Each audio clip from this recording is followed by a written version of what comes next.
سورة الفجر. بسم الله الرحمن الرحيم. والفجر وليال عشر والشفع والوتر والليل إذا يسر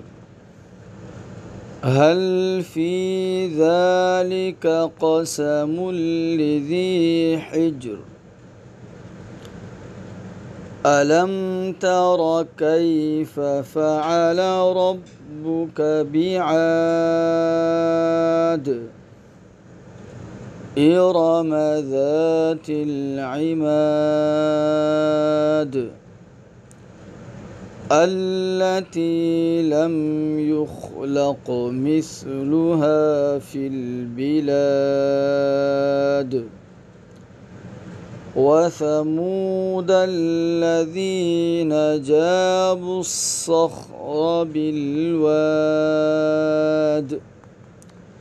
وفرعون ذي الأوتاد الذين طغوا في البلاد فأكثروا فيها الفساد فصب عليهم ربك سوط عذاب إن ربك لبالمرصاد فأما الإنسان إذا ما ابتلاه ربه فأكرمه ونعمه فيقول ربي أكرمن وأما إذا ما ابتلاه فقدر عليه رزقه فيقول ربي أهانن كلا بل لا تكرمون اليتيم ولا تحاضون على طعام المسكين وتأكلون التراث أكلا لما وتحبون المال حبا جما كلا إذا دكت الأرض دكا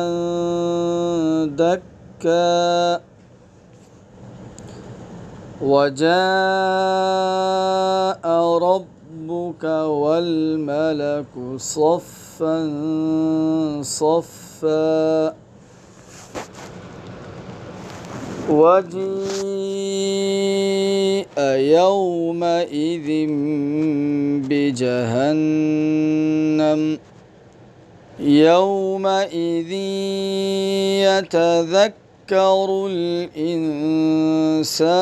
وأنى له الذكرى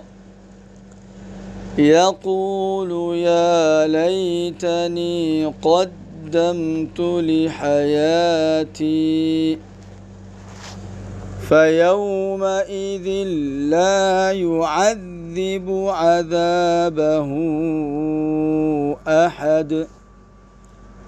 ولا يوثق وثاقه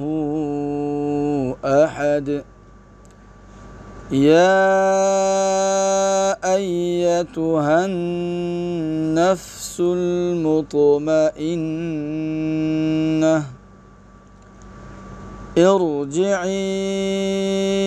إلى ربك ربك راضية مرضية